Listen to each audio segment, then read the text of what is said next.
Welcome everybody to another Celluloid and Scotch. We are wrapping up Halloween Horror Month. Um, Unlike last year, we actually followed through and we did 5 episodes. 5. So we stayed on a schedule and got it done. Thank you to Northern Brogue last week for showing up for the Halloween chat. Loved having him on and talking physical media and more. Also to John's Comics, Tessa's a Nerd, Comic Book G Spot, for all coming on and chatting with us. Appreciate it very much. I am still on the Suntory. Damn, bro. $30. It's good. I felt a little chilly, so I whipped out some Nick Offerman 11-year Lagavulin. So I have never tried that. it's good. I am in the process of ordering the Smoke Wagon gift set. Ooh, nice, dude. I think you're gonna like it. The price is good for 3 bottles. Oh yeah, The owner / main distiller was on one of my favorite whiskey tuber podcasts the other day, and yeah, he's a good guy, Aaron, and he wants to keep all the prices like reasonable. So.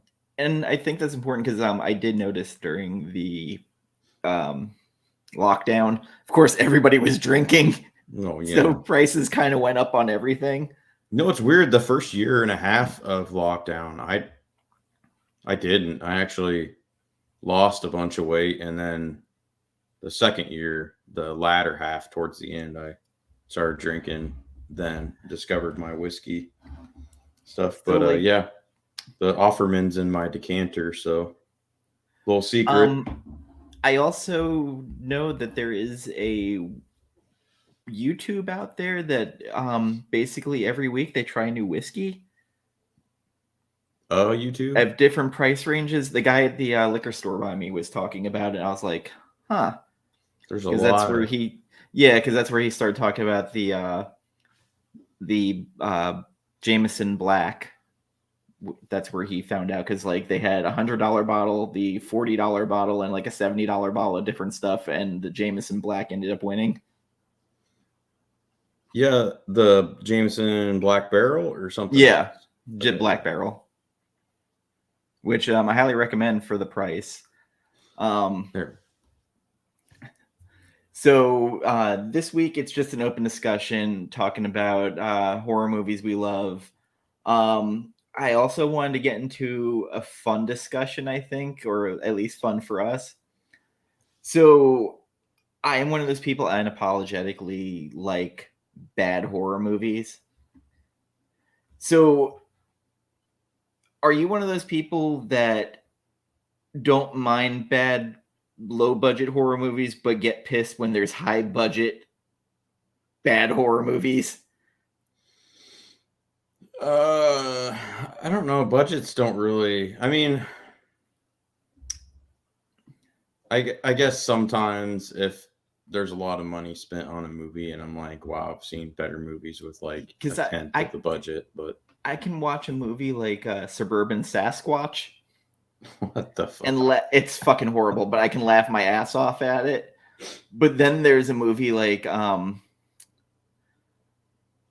god, fuck, it had Olivia Munn and Eric Bana in it, where Eric Bana is Australian trying to do a New England accent. It's just fucking horrible. And I will say I'm one of those people, like, I didn't like the Babadook. Yeah, I know. We've talked about this. I like the Babadook. So it's one of those things. The kid bothered me, and I think he's meant for us to turn on him. I don't really remember too much about the kid. Oh, Deliver Us from Evil. That was the movie. If you want to see a bad fucking movie with a budget, and that's when they were trying to really make Olivia Munn happen. Her wooden acting, like, it's worse than The Predator, which, for those of us that are Predator fans, if you've watched The Predator, that is the biggest piece of shit I have ever watched. Thank you. Yes, that's and that was highly disappointing. I meant last week to get into it with our guest because he put out a Predator rankings I flipped out over. No way! Don't even tell me he had that. He put Predator 2 as his number 1. You know what? I'm not even going to argue with that. It took me by. I disagree with it, but the case can be made because there's just, I don't know, man. There's something about it. I think you had to be at a perfect age. I when think you I saw was in that to, age like, range. I just remember going, "What the fuck is going on with this movie?" Because I mean, that first Predator movie was, dude, Gary Busey and like, it's yeah, just, like it's, Bill Paxton, yeah, Bill. Danny Glover is still doing his. I'm 3 days from retirement. He's like eternally like ready for retirement.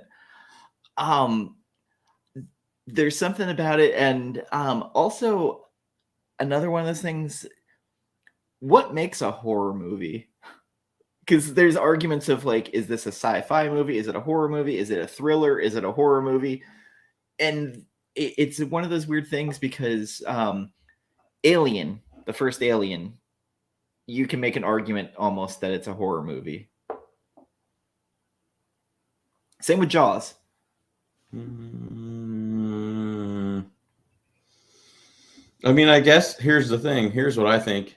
Let's simplify it. Boil it down. Make it simple. Keep it simple, stupid. I think it comes down to if you're afraid of whatever that main antagonist thing is, it can be a horror movie to you.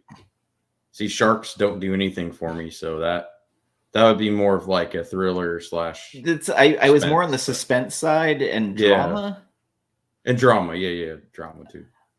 So there is a movie I'm fucking confused about what to classify it as, and it's from one of your favorite directors. Ooh. I'm saying this facetiously. It's David Eggers' The Lighthouse. I don't know what the fuck to classify that movie as. What do you mean one of my favorite directors? No, I said it sarcastically. No, but like, I don't hate him. You don't hate him, but you don't love his movies. I mean, they're all right. You know. I like Lighthouse. Lighthouse was all right. But like that's one of those ones. Jen says it's a comedy. I mean, I laughed a lot. I'm not gonna lie. Yeah, I don't. I think it's from the uncomfortableness you laugh. Yeah, probably. And Jen may or may not have eaten edibles when she watched it.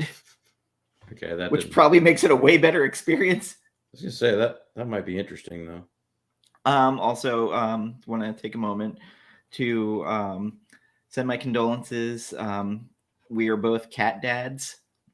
Oh yeah. Jen just lost her cat Malcolm the other day, who made frequent appearances on many of my shows. And it's hard to lose a pet, and I talked to her for a bit. I know she's distraught. So I send my salute to Malcolm. Yes. May the Valkyries carry him to the cat wonderland, where he shall be a cat Viking, crushing his enemies and earning the lamentation of their women. What is best in life? Malcolm. It made me go home and like give my cat a hug right up until he bit me and slashed my face. Wow. I luckily mine doesn't do that to me anymore. So. Well, I might have rubbed his belly a little too long. Oh, okay. Yeah. Yeah. So, again, it's always rough to lose a pet. Luckily, as cat owners, we get to keep them a little bit longer than dog owners. But it's going to be interesting for me because I'm used to dogs going so fast. So yeah, my cat's becoming an old cranky bastard. So, I'm not looking forward to when that happens. Yeah, I hope my cat's around for a long time. He's up to 12 years now, so going on 13. Damn. Yeah, so like it's he's got a little bit of diabetes issues. I heard a lot of cats get that when they get older. Yeah, apparently it's from giving them too much dry food. Yeah, I try to steer clear of that if I can. I mean, so now I'm not he always here though, but he gets straight wet food now. I mix it up, but well, thank you for Cat Chat. Thank you for joining us. This is our NPR show, Cat Chat. I think you're bleeding. Yeah, a little bit. It's from the cat. Oh, okay. That's fair. So, what is a horror movie that for you has stayed with you for the years that like you can watch it now and you still get a little spooked out over? Easy. Robert. Hey, Robert, what's up, sir? Easy. I mean, the very first one that comes to mind. There's probably a few, but The Exorcist. 100%. That started Satanic Panic during the late 70s. I can see why. There was people passing out in the theaters in New York. Apparently, it caused a lot of discussion, and like weirdly, the priesthood had like a huge influx of like people wanting to join because I guess they were like, "I'm going to see some action fighting Satan." Of course, yeah. Doesn't really work that way. No. And they don't really like to publicize or talk. Well, they didn't used to like to publicize or talk about exorcisms, but I don't know. Maybe that movie changed it. On the subjects of exorcisms, there is another movie I watched that was jarring to me. The Exorcism of Emily Rose. Jennifer Carpenter is so good with her body acting in it, where her body contorts in all these weird positions that just looked unnatural. And weirdly, like when I found out she was going to be on Dexter, like that excited me because I was like, man, she was awesome in that. Completely different, but yeah. Yeah, but the Exorcism, no, but just her acting, like just the way she was able to act with her body and go from like demonic to like crying child almost. Like it was a good way of kind of flipping the switch to these different characters. It's the same way I feel about James McAvoy in Split. God, he was so good in that. How he was just able to like improv and flip from character to character, just jumping and left and right.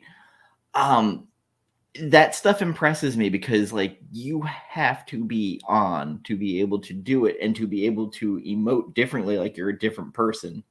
Yeah, absolutely. Is there a scary moment that stayed with you? Well, what about you? What's the movie that stands out for you? Like, The Exorcist. I mean, Italian Catholic side of my dad's family. Like, we're not allowed to watch that movie in the house. I can see why. At my grandmother's house.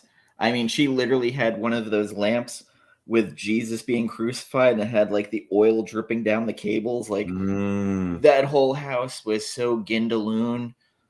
Like gold drapery, plastic on the couch, like plastic on the couch. Yeah, like you'd get up and hear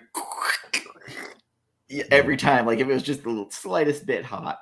Like, you know, every year for the holidays, it was, you know, the 7 different dishes. And if you don't eat seafood, you know, you're fucked basically. Just all kinds of that shit. So like. Jesus on the cross in every bedroom. Yes, and a acrylic painting in the main hallway. Nice. And I used to every Easter have to go up with Italian pastries to bring up to my great grandmother, who they left upstairs by herself. She only really spoke Italian, so like she'd kiss me on the cheek and give me $1 every year every time I went up to bring it to her. She also was starting to go senile and like. She started yelling out the window in Italian that my uncle was dating a fat girl. Like, just she was unique. Oh gosh! If you didn't know what she was saying, you know, it's fine. But like, she was amusing. But The Exorcist definitely, that was one that stayed with me. Halloween, the clown and Poltergeist, as far as like scary shit that just made me terrified for a good chunk of time because I'd always be looking under my bed. Like I had an Alf doll, for those old enough to remember Alf, that like used to sit in a rocking chair in my room, and like I'd be looking at him all night, just like this motherfucker's gonna try and kill me. So I'd lock him in the closet when I go to bed. Just stuff like there's certain scary scenes, and like that definitely is a scary scene in a movie that stuck with me for a large amount of time, that like I can automatically recall like how I felt in that moment. So one that sticks out for me is from The Exorcist, but the re-release where she crawls backwards down the stairs. Oh shit, yeah. I saw that in the theater and I was like, what in the fuck? That was creepy, dude. Holy shit. That is definitely one. God damn, I forgot about that scene. Oh my Yeah. God. I was like, how Um, much are they going to add? You know, it's not going to be anything big, but holy shit, that moment right there. Man. and one of those Woo. memories we talked about Jaws. That scene where Fantastic, dude. I love yes. the fucking little oh, what they call them? What they call those little guys in the robes? I forget. I don't remember. Hey Robert, if They're you want to creepy as join on, I fuck. will send you the link in Insta real fast. Yeah, I hope Robert comes on here. That'd be cool. I totally forgot that you wanted to come on for this, and Speaking of Phantasm, back here, there it is, the collection. If I can point to it. and you know what, I fucked up with that. Like I was gonna buy it, and I totally forgot. Dude, I pre-ordered it for like, it was pre-ordered for like 2 years or some shit, and it kept getting pushed back and pushed back. And then I was like, you know what? I'm just going to cancel it. And literally, like that day I was going to cancel it, they sent me an email saying, oh, this is going to be available in like 2 weeks. And I'm like, sweet. Goblin. I think they did the soundtrack. They did the soundtrack for Suspiria as well. I've been trying to get that soundtrack for 25 years. I also like the newest Suspiria that came out on Amazon Prime that was done by their studios. I thought about watching that. I don't know. It was really good. I saw the high rating, but I'm like, I don't think it's going to match up with Dario Argento's version. It's different. There is a lot more body horror to it. That kind of shocked me, and I really dug it. Like it's its own thing. Like I like to a degree that it takes from the original and then makes it its own. Oh, I can respect that. Yeah.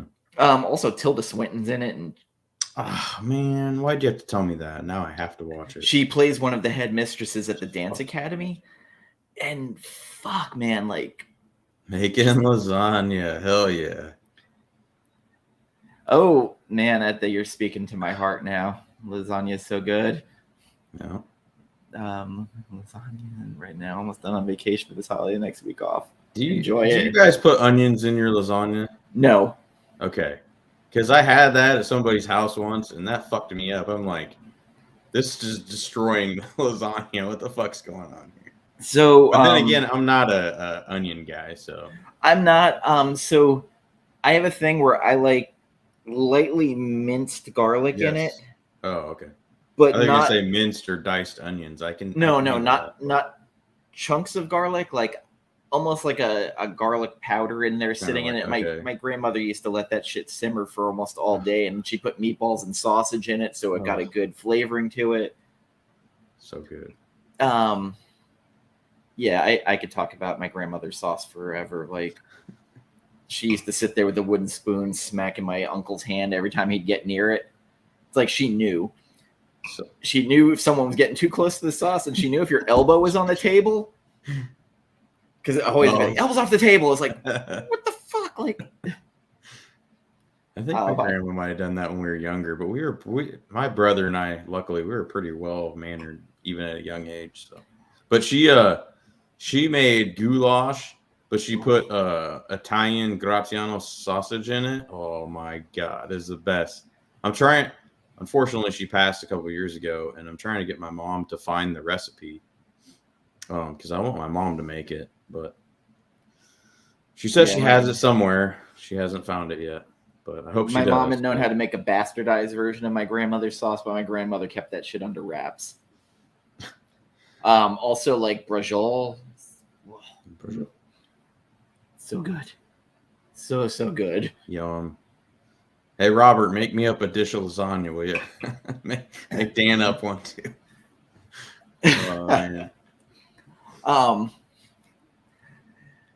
Yeah, so Jaws, that was one of those movies, like the part where not Robert Shaw, not Dreyfus, who the fuck was the man? Roy Scheider, when he's chumming the water and he's smoking and not paying attention, the fucking shark comes right up next to the boat, where he has that, we're gonna need a bigger boat. We're gonna need a bigger boat. Yeah, I tell you what, G-man. Me too, man. Me too. I Guess I'm outnumbered though. I understand what they were trying to do, but at the same time, it wasn't a satisfying ending for me. Yeah. Also, thank you, Marcy, for letting me know that it was a muffin monster at the end that he got put into. Muffin monster. The Bucky. Yeah, like, man. Jaws had some really good moments and great character moments. And they kept Robert Shaw, when he's telling that story beyond the USS Indianapolis, still one of the greatest, most intense scenes where he's talking about his fellow sailors getting devoured by the sharks. Oh yeah. And that part where he walks in scratching his nails down the chalkboard. I don't remember that. Oh yeah, they're having the town meeting. They're like, we gotta find someone to catch this shark. Okay. Gotcha. Yeah, I gotta say, like, I'm more of a psychological horror thriller guy. I like stuff that fucks with your head more than like body horror and. So Jacob's Ladder was probably a movie for you that, like, I haven't seen it. Ooh, that is. Someone said, I think it was either Flicks and Comics or someone else mentioned that to me. Actually, it might have been Perry on Patreon because, of course, you know, when I started giving her money, like, what was it, 8 years ago now on Patreon, so at first she didn't have that many people supporting her. So at a low dollar amount, you like ask her movie recommendations or whatever. So I was like, hey, I really love psychological horror. Like, what are your top 5 that you recommend? I'm 98% sure Jacob's Ladder was on there. So it is, because it's also the unreliable narrator going on too. So like he's losing it. Like there's a part where he's in a club and he's basically seeing the woman he's with turning into a demon. Oh, I gotta see this. It's a great fucking movie, but man, it fucks with your head. I mean, not in that Deliverance kind of way of fucking with your head where you're just like, what did I just watch? Like, yeah, sorry to hear that, G-man. I've had people I worked with that were in different conflicts that talked. They don't. So the thing you can tell if someone's been in conflict or combat, they don't want to talk about it. It's the people that talk about it that you can tell were never really in it. Yep. Yeah, like, have you seen Triangle? No. Okay. It's only available on like UK for Blu-ray, I think, or actually I was able to find an old copy of the US version on eBay, but it's on moratorium. I don't know. It's not printed or something anymore, but that's one that's like, it fucks with your head. It's really good. I got some back here. I don't know if you can see them, but like, well, the Scream movies, of course, but I've got some random weird ones like Sleep Tight. I don't know if you've ever seen that. No. The Crazies, the Mothman Prophecies. Seen that. Suspiria, the original. Train to Busan, It Follows, which is your favorite movie there. So you got to admit that soundtrack is dope. Oh no, the soundtrack's great. The soundtrack for The Guest also is with Micah Monroe. I think my big problem with It Follows is everybody talking that it was a masterpiece before I saw it, because I was late seeing it. I think it actually says that on the cover too. It's like a cover quote. So I was late seeing it. So by the time I actually got to watch it, I was just like, Like it was kind of weird like that. It's just one of those movies where it got so overhyped by the time I saw it. But weirdly, a movie that I'm going to call it a horror movie, that James Gunn Brightburn movie. Oh, I like that one. With Evil Superman. Yeah, I like that. That was one of those things I heard nothing about until I went to watch it. I was like, holy shit, this is... I thought it was pretty dope. Yeah, it was so interesting. It was kind of like the first entryway to like the boys genre. A little bit, yeah. Like, movie or TV media, kind of. And that little kid was such a fucking creeper. Yeah, Train to Busan, dude. Like, oh my god, it's so good. Like I've said numerous times, I'm pretty sure on streams. I saw that at a time when I was like, man, I hate fucking zombie movies. I'm so tired of them. Blah, blah, blah. And then my buddy's like, oh, no, you got to watch it. You got to watch it. It's good. I'm like, really not in the mood. And then, like, I think it was in the wintertime. So, like, a few weeks after that, super cold, snow, like, everywhere. And I'm like, all right, I'll just watch it. And yeah, it's fucking great. If there are people with zombie burnout, Train to Busan would be one of the first ones I would recommend. Yep. And a very weird one I'm going to recommend is 28 Days Later. Oh, that's not weird, dude. But I mean, it's an infection movie. It's not really. Yeah. It's an outbreak movie, I guess. But Danny Boyle, he filmed most of it with camcorders, which is so fucking crazy, weird, dude. And you can't get a 4K. It looks like shit on 4K, so it's never going to be in 4K. And just some of the you know what? I need to get that. I need to get that on Blu-ray. It looks like shit. Well, I'm not buying DVDs, so no. I'm saying like it looks like shit on Blu-ray too. Unless it's just my TV that's upsourcing. Are you sure it's just not like gritty looking? Like no, I think my TV keeps trying to upscale it, and it makes it look off. I don't know if. But I think 28 Days Later was like high def, wasn't it? 28 Weeks Later was. 28 Weeks later. Which weird cast that Robert Carlyle like. It actually wasn't bad. Like it obviously was. No, it was good. Like it was just Jeremy Renner before he hit big. Yeah, I do remember that now. Yeah, it's one of those movies, and like it's a very good entry, and like it's very different from 28 Days Later. Where like if you ever get a cold night in Florida, I'm telling you, this Lagavulin will warm you up. It's nice, and it's kind of like, yeah, it's a little smoky, obviously, but it's not like the Lagavulin 12 year, and it's like it's got a little bit of like a. I don't know, like a sweet kind of oaky little bitness to it. I think you would like this one because I was talking to my buddy the other day. I'm just I'm not really a Scotch guy, even though in the wintertime, in the fall, I like some. The best winter Scotch I had was Aberlour because that shit will heat you the fuck up. Yeah, I mean, nothing's gonna beat that.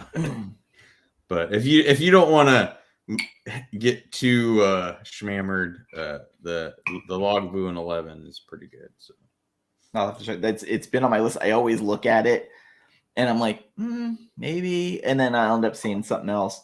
Because I think it's one of my former bosses got a hold of me. He's like, hey, I bought that Caribbean cask Balvenie after your recommendation. He's like, I finished the whole fucking bottle. And I was like, not in a night, right? He goes, oh, no. What, no week? Oh, okay. And I was like, the double cask. He's like, no, I think the Caribbean's my jam. I need to try actually both of those. So the Balvenie is not expensive. It was $50 for the double cask, and then the Caribbean was like $60.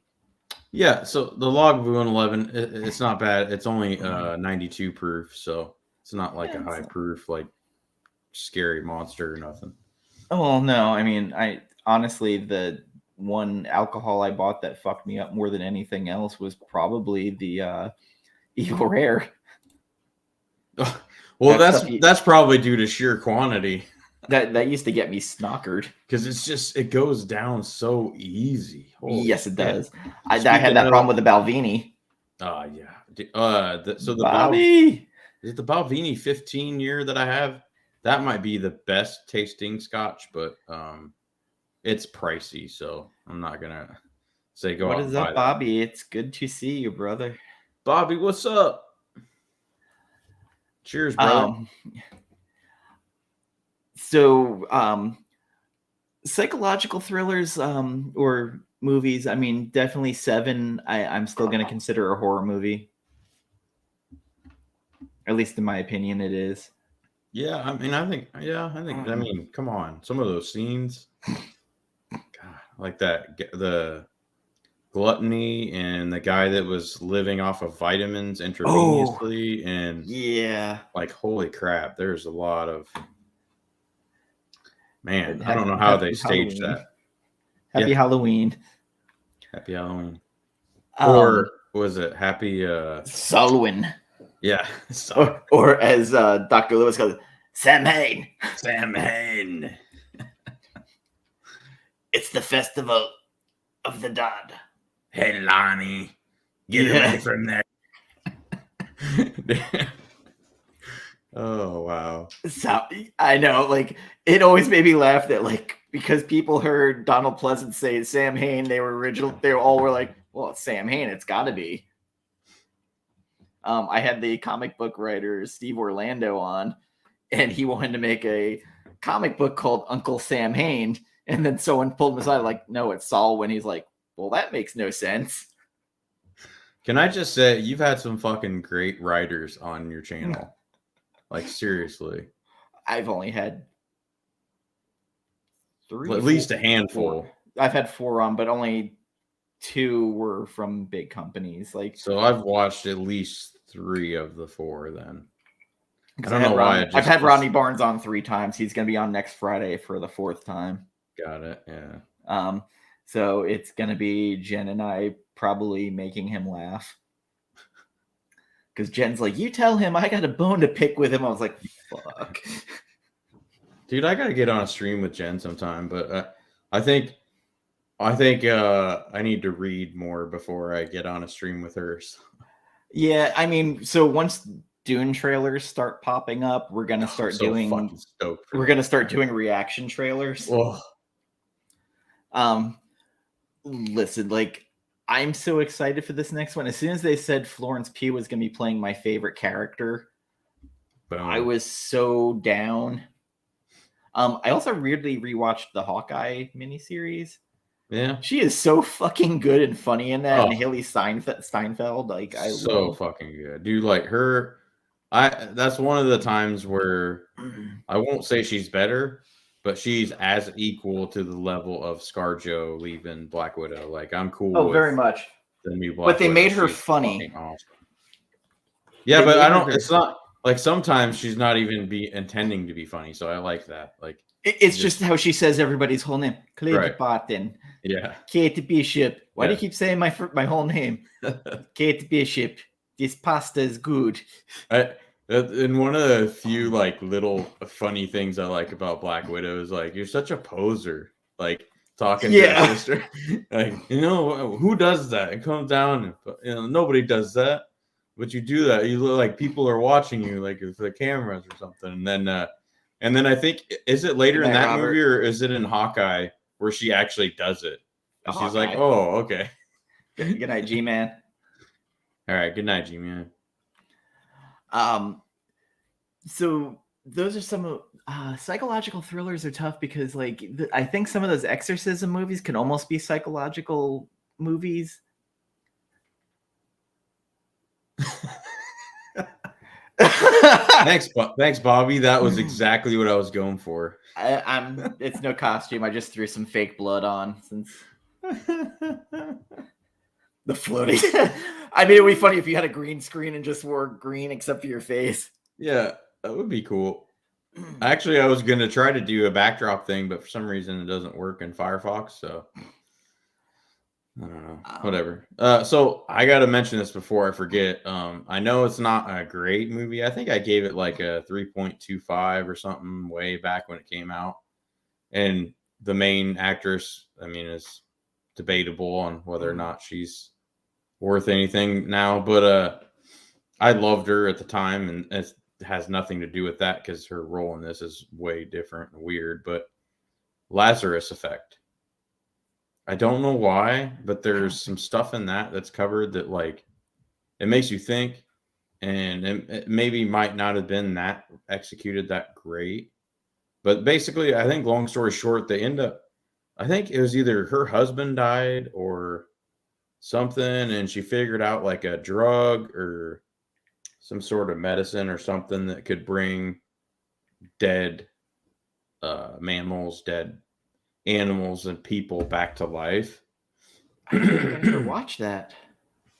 And just the moral ambiguity and the whole, like, I don't know. It just poses a lot of questions, and it's almost kind of like a horror like Jurassic Park. Like you thought about if you could, but you never thought if you should type of deal, you know? Yeah. I don't know. I enjoyed it. It's not great. And the ending, the third act kind of fails a little bit, but up until that third act, like I thoroughly enjoyed that film. So I don't even know if it's on anything, to be honest, but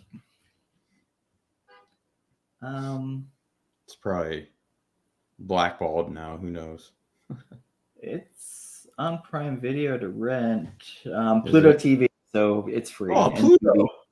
Yeah, and Tubi. I might just watch that Sunday.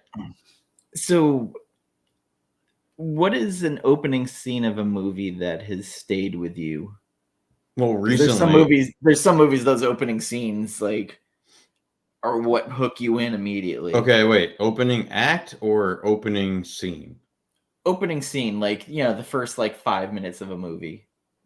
Because I have two right off the top of my head. Oh God, horror movies, obviously. Yes, and those two movies are very intertwined. I mean, they're more of an act than like a scene, but one that's always stuck with me because of Black. Trilogy of Terror was on TV a lot. That's always stuck with me, and I know you don't like this one that much, but the opening act before the like title roll, with Cotton Weary, Scream 3.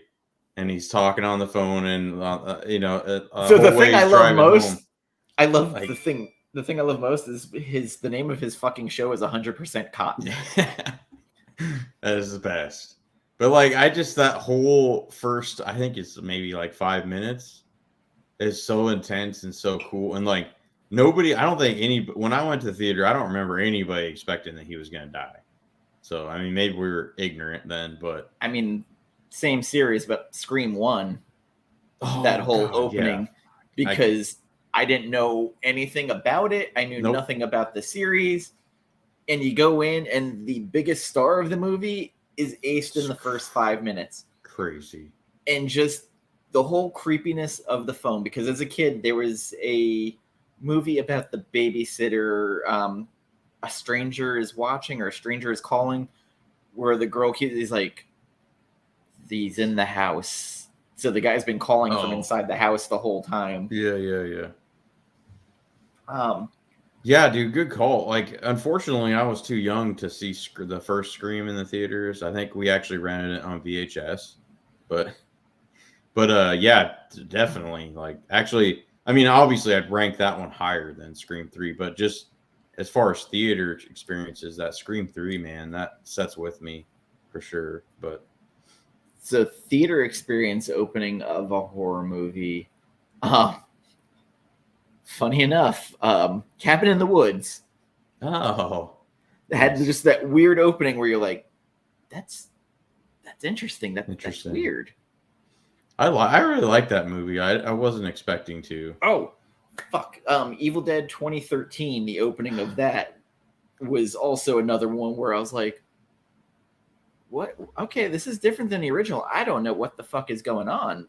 So as someone who is a purist for the originals walking in, I'm like, well, this is all new. Like, so I know this isn't going to be the same rehashed movie, even though it kind of is, but it isn't. You're such a purist, Dan.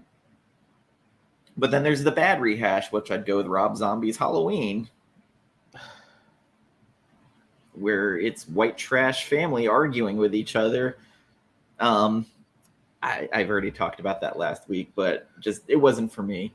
Yeah, I mean, I tried to like that one, and I just can't. Another recent one I did see in the theaters, and this is a movie that stuck with me because I watched it in the theaters, watching the big screen. The Descent. I would have loved to have seen that in the theaters. Holy shit. That fucking opening of that movie, with the husband and the kid dying. Dude, and the claustrophobia of that movie just keeps crushing you. I'm not claustrophobic, but that movie almost made me claustrophobic. I'm not either, but like just the brilliant shooting of that by Neil Marshall which for Game of Thrones fans, Neil Marshall directed a lot of the bigger episodes. I believe the Red Wedding was one of his, and the Battle of the Bastards was another one. Also, Dog Soldiers, one of my favorite werewolf movies, was by him as well. He was a fabled member of the Splat Pack, which was these up-and-coming horror directors. Eli Roth was a member of them, Ty West, Neil Marshall, and then I forget the name of the French guy. Fuck. It was the guy who did High Tension. Which High Tension, real fucked up movie. Real fucked up movie. What is a horror movie that the ending stays with you more than most? The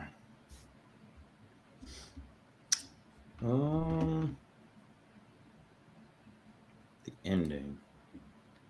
Hopefully we're talking about good endings, because I could name a bunch of A24 movies that I hated the endings. Because I have one. I don't know if it's a horror movie though.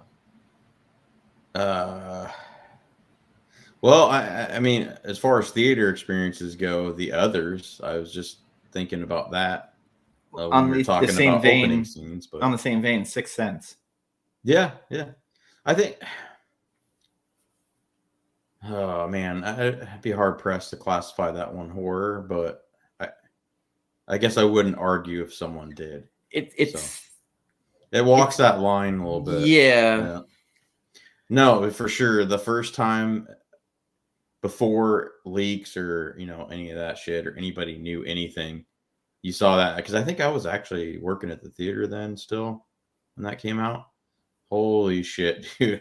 Yeah, that stuck with you for sure, that ending. I mean, and then Seven. I mean, come on. Yeah, Seven. Holy shit. The original Halloween, the ending, just because of he's out there. The shape. John Carpenter's The Thing, the ending, because that ambiguity. Is it sci-fi? Is it horror? It's up to you to determine. But that is one that stuck with me. Martyrs will forever haunt my dreams. It's still on my fucking list. I got to get to that. I've never seen an ending to a movie that fucked with me more. Oh, speaking of the Mothman prophecies, I'm not really sure that's horror, but the ending to that one was fucking creepy. Creepy ass shit. I know it's Richard Gere, so, but Laura Linney was in it, and she was fucking great. So, and then also Sleep Tight. Nobody's seen this movie. I think it's actually, I don't know if it's a French movie or it's a Southern American movie. I can't remember. I mean, there's also like movies that I not gotten up and cheered, but people, started clapping at the end or laughing at. Freddy versus Jason. That's one of them. 100%. The end of Army of Darkness, because of how stupid it is. People laughed, and I mean, the Three Stooges references in all the movies, because Sam Raimi and Bruce Campbell are huge Three Stooges fans, is off the charts. My grandparents used to watch maybe not watch it, but they had it on TV all the time. So don't be afraid of the dark. So can I just say before we go on, Freddy versus Jason, probably one of the all-time horror theater experiences I've ever had in my life. It was so much fucking fun. And basically our theater, it was pretty much one half was Jason fans and the other half was Nightmare on Elm Street, Freddy Krueger. So I'd say my two most memorable theater experiences. One of them was for Halloween H2O, because Halloween had been dead for a while. So my friend Guy and I went, and this girl next to me was freaking out watching it, and she kept grabbing my arm every jump scare. So that was like one of those weird theater experiences where like kept looking at this girl going, "What is wrong with you?" And she's like, "Why are you guys laughing?" That would have been so fucking cool, Bobby, if that happened. I was kind of hoping like at the end that'd be sweet, but didn't. I don't think they didn't have any rights or whatever to do that. I don't think. But. We came very close to Hellraiser versus Michael Myers, though. It almost happened. Oh, that's hilarious. The other theater experience, not horror, but Avengers Endgame. Oh. Like listening to people start crying in the theater. Oh my god, and dude. I'm not gonna lie, like I started getting a little emotional with that part with, Cap on your left. And then the portals start opening up. As far as comic book movies for me, that actually started with Logan. And I had to use every ounce of my manhood not to just fucking start bawling in that theater when I saw it the first time. And I was like, oh, the second, third, and fourth, and fifth, and sixth time that I went, it won't be like I'll get desensitized. Nope. Every single time it was the same level of Jesus. I gotta fucking control myself. But so yeah, like, so are you talking about Infinity War or Endgame? Because I'm not gonna lie, Infinity War I kind of cheered a little bit too. So here's one of those things that that was dead silent. Like the whole theater was just so fucking quiet when the credits rolled, and everybody's like, "Are you fucking kidding me? He actually did it." I believe it was cool. Serenity, where they said the scariest person is the one who's a believer. And like there is a portion of like the fact they didn't have Thanos in love with death and he was more interested in balancing the galaxy made it so much more interesting of a character. I think so too. Not to brag on the comics, because the comics are phenomenal, but like transferring that to the screen. Yeah, here we go. Yeah, here they are. I hit the wrong button. Block user. I deleted one, but I didn't fucking. Okay, it was Endgame. But I did cheer when he came back for sure. Yeah, like, but a part of me knew is like, oh, young Thanos, you shouldn't jump the gun like that. Like, you're getting too arrogant now because he saw like that he won, so now he thinks that and it's like, no, man, it's inevitable. It's inevitable that you're getting like hubris. You need to just continue with your regular plan and ignore the shit so it doesn't fuck up your timeline and it just fucks up everything. So. And again, the end of Infinity War with Captain America just on his knees, like breaking, was fascinating to me. That is a way to end. T'Challa was the most surprising for me. I didn't think he would be one of the ones. Of course, in hindsight, it makes sense that you have all the originals that weren't, and then the newer ones were kind of. But man, I was like, dead. You could hear a fucking mouse fart in that theater at the end of Infinity War for like 3 minutes. It was just like, oh my god, no, he didn't really do it. Yeah, I heard someone mumble like, "Wait, is it over? There's no way." I'm like, yeah, buddy. Hey, what's up, Progressively? Yeah, like it was just one of those weird movies that was very glib, and I kind of like that it didn't end with the win. It's not that we liked that all those people were like vanished or gone. It's just, it's different. It was different. It was unprecedented, actually, for them to do something like that in a comic book movie. Because usually at the end, the hero wins every fucking time. I can't think of another one where a villain won before that. I really can't. Some underappreciated vampire movies I'd like to speak about. Ooh, I was waiting to hear your vampire stuff. Shadow Drax not here. Yeah, I didn't even think that. I figured he was busy.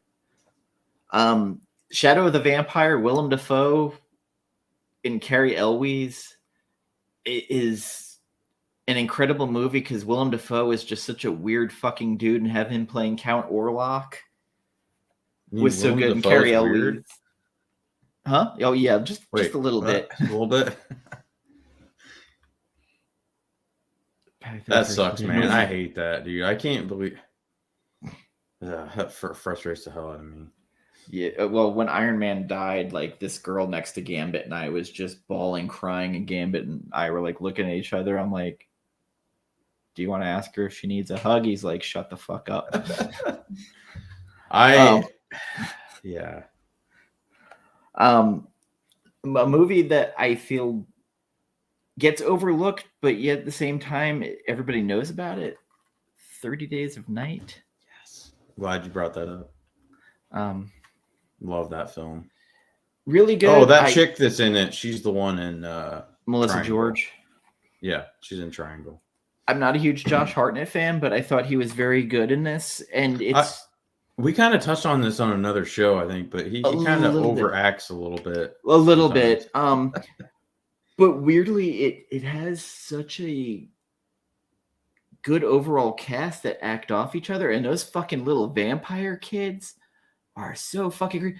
And the vampires are creepy as fuck in this movie. They're fucking vicious too. Like they don't hold back. And they kind of make fun of it in this movie of like, how come we never thought of this earlier, coming to a place that's dark for 30 days? Right, yeah. And it's true because nobody thought about this till Steve Niles was like, I think I've got an idea, and got Ben Templesmith. And the comic book was good. I feel like this is just as good. And Ben Foster's in this playing the weird Harbinger dude, which Ben Foster became like a pretty good character actor. And Manu Bennett was in it, who played Deathstroke on CW Arrow. This character, though, in that film, I'm not as great of a fan of, especially at the end. But I also like that the vampires have their own language. Yeah. Well, that they speak in this. What were they? Was it Aramaic or what was it? I don't remember. Or was it their own language? I can't remember. I think it's their own kind. Little Monsters, the comic. Yes, I know. Very much. I know Blade kind of had the whole Aramaic text thing. Yes, Blade definitely did. I didn't know if they're piggybacking off that or not. Bobby's right. There's a comic called Little Monsters by Dustin Nguyen and Jeff Lemire, and it's about little kid vampires. Yeah, did you tell me about that, or is that Drac? One of you. I think it's probably Drac. I'm like, I gotta check that out. It's very interesting and a good take on it. Another one that I probably like more than most, From Dusk Till Dawn, the original. Hell yeah! It's a fun Tarantino movie, and George Clooney playing the other. Oh God, what are the brothers' names? Not the Frog. No, Frog Brothers are from Lost Boys. Geckos. So he plays one of the Gecko brothers, and he's Tarantino's brother, and Tarantino plays a real creepy dude in this. Yeah, he's definitely a creeper. And one of my favorite lines from this movie is at the end, where Juliette Lewis was like, he gave her money and stuff to go do her thing. And he goes, look, I'm an asshole, but I'm not a fucking asshole. Yeah, I like that too. And, Clooney has that, listen, I've seen a lot of weird shit tonight. There's fucking vampires. I don't even believe in vampires. And it has like Greg Nicotero in it. Danny Trejo. It has Tom Savini playing Sex Machine, where he has a fucking cod piece that's a machine gun that pops out. Like, just a who's who. Cheech Marin's in this. Harvey Keitel.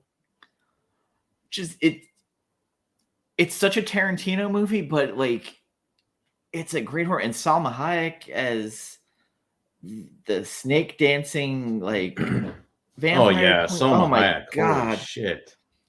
Like, that is a smoke show if I've never. And like, when she turns, she almost looks like a viper. Yeah, there's this guy at work that quotes some Danny Trejo lines, which are not PC, but bow before queen, bow before princess, something. They are pretty funny though. Yeah, hell yeah, man! I need to watch that again. It's been a while. I like that. We got we got hairy pussy. We got smelly pussy. We got all the pussy you can want for $5. If you can find it cheaper, fuck it. Yes, at the TD Twister. So classic. It's such a great movie, and like it has the great act structure. Like it's almost like a weird standoff movie in the beginning with that whole tense thing at the convenience store. He blinked to the cop. I didn't do nothing. I saw him. He did it. Dude. That's a fucking great one, man. Yeah, Is that gonna come out on 4K, you think? That I don't know. I got Probably the not. last Blu-ray iteration that came out. Oh, Bobby. It was a great movie. Other vampire. I mean, of course, like Salem's Lot's a favorite of mine. Yeah, I was gonna say Underworld, and then of course Blade. Yeah, we got covers over other covers. We got acetates. Oh God, not the acetates. These covers are so good, we'll steal your wife. I noticed Clayton Crane's doing a lot of IG lives now, which is weird. You never really yeah, did that well, much before. CGC canceled his exclusive signing because there wasn't enough. Shit. No shit. Wasn't enough interest. Wow. Man, that's some fallout right there. Yeah. Holy shit. I knew he'd get some, but I didn't think it would be that bad. Holy shit. Wow. I mean, there's other vampire movies that are fairly good. Oh, there's a shit ton. I'm trying to think. I mean, the original Blade, like I liked, like it is. I what love it is. the original Blade, man. It's dumb fun. Stephen Dorff is underrated in that role, I think. But he always looks like he just escaped from a Limp Bizkit video. Like maybe it's because I just saw that video for. I so wish I had worn that beanie tonight. Damn it! I'll wear it on our next show. Which, yeah. And then I gotta say, yeah, I was just gonna bring that up. The first Underworld, the first one. The first Underworld was good, and then after that, it starts getting a little more ridiculous. Was it Michael Sheen and obviously Kate Beckinsale, Bill Nighy.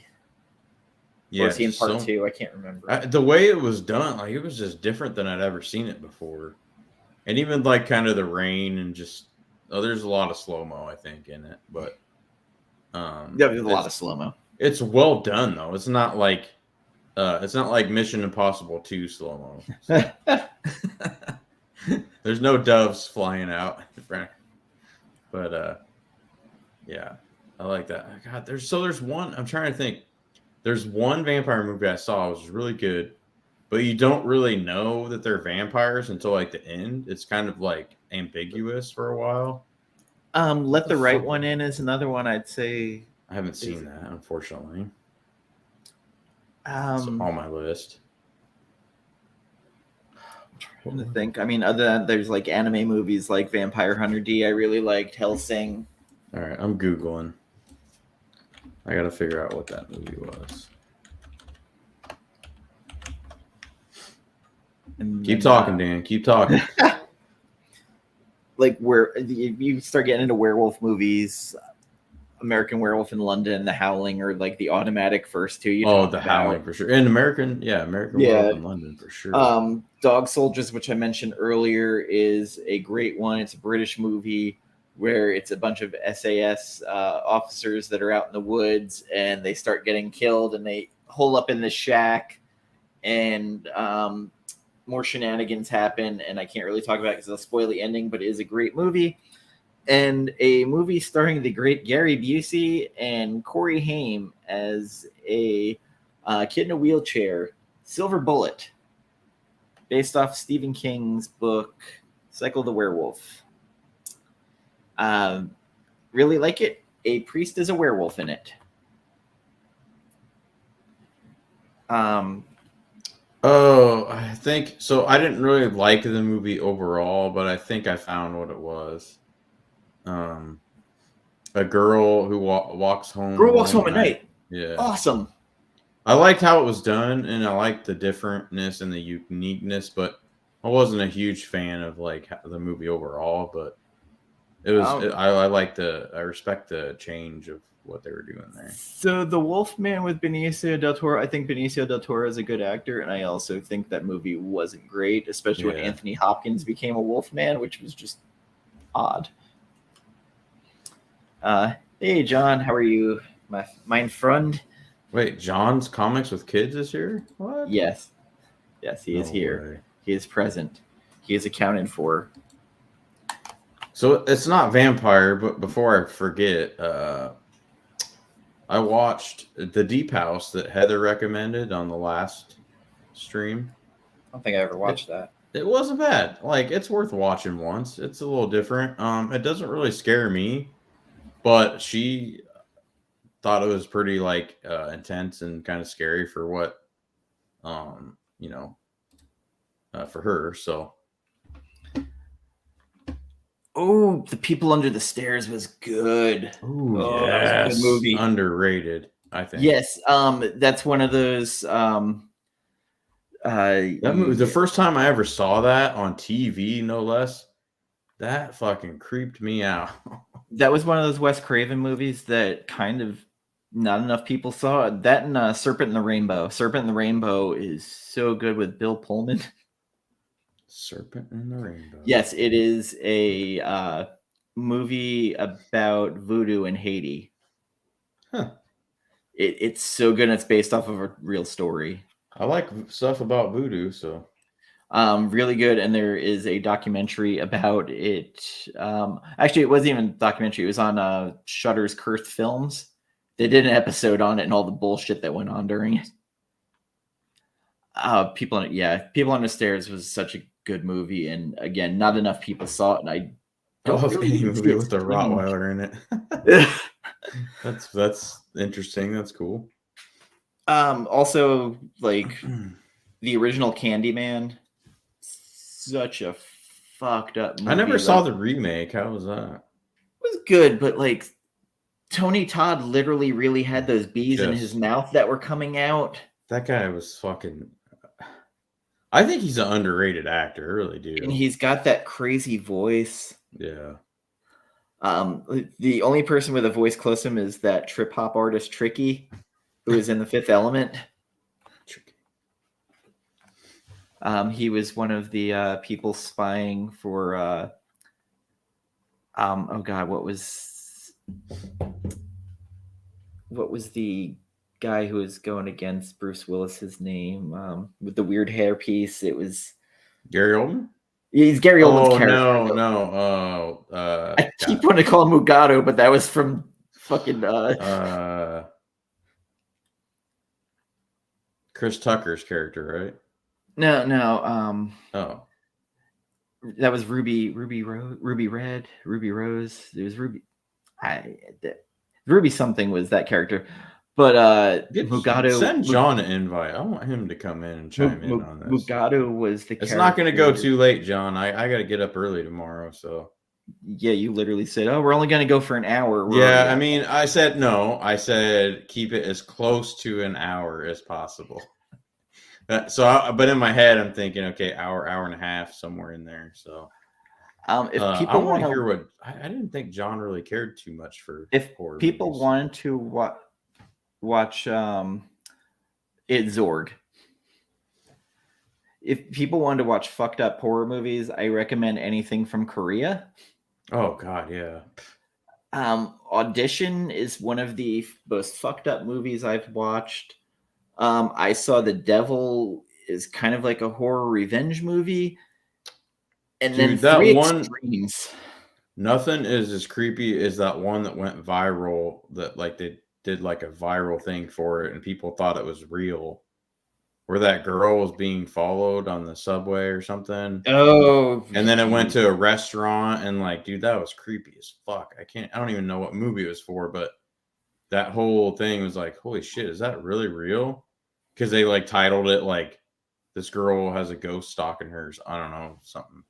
But yeah, Korea. I saw Audition, and I don't know. I mean, like, yeah, it was obviously different and pretty good, but I didn't think it was worth all the hype that people were telling me about it. Yeah, for this one, Three Extremes, Park Chan-wook did one of the stories in it. There is one of the stories where the woman is eating these dumplings to keep her young, and they're made out of people. Dumplings? Yes. So I wish there was like a pizza that I could eat that would keep me young. That'd be cool. If anybody's Well, out there wants to it's invent what they that. were made of was what People? Soylent Green? sorta. Soylent Green is people. Oh God. So it was a cross between China, Japan, and South Korea. So each one had a different story. Bobby, American Horror Story. I like the first season of American Horror Story, and then after that, it kind of lost me. So, Ooh, Human Centipede. Ooh. I can't watch it. I won't because people have told me not to. So I won't watch it. Okay, so the dumplings are made out of fetuses, which are taken from a nearby hospital that has a secret abortion facility, as well as working as an abortion midwife herself. The woman continues to eat the fetus dumplings. One of them, made from a 5-month-old fetus, seems to have a positive effect on Mrs. Lee's libido, yet it also causes her skin to exhibit a fishy smell. That's it? Just a fishy smell, nothing else? It gets weirder. I mean, this is kind of the, Wikipedia kind of rundown. I don't know. That doesn't sound like. So the woman gets pregnant and starts aborting her own fetuses to make more dumplings. Oh. Yeah. I don't know if I watched that. I don't know what season it was. So I'm pretty sure I watched season 1 and 2 for sure. And then I think I started season 3 and I just checked out. I was like, this ain't for me. So which is the one with the clown? I don't know.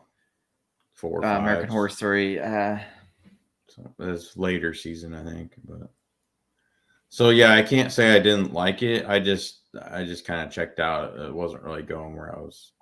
I don't know. But someone said I should skip 3 and then go to 4. So I don't know if that means anything. But Twisty the Clown for American Horror Story Freak Show. Send Johnny the link.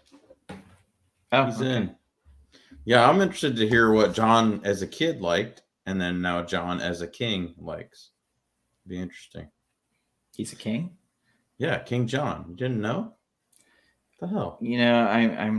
I've seen enough problems with, the monarchy.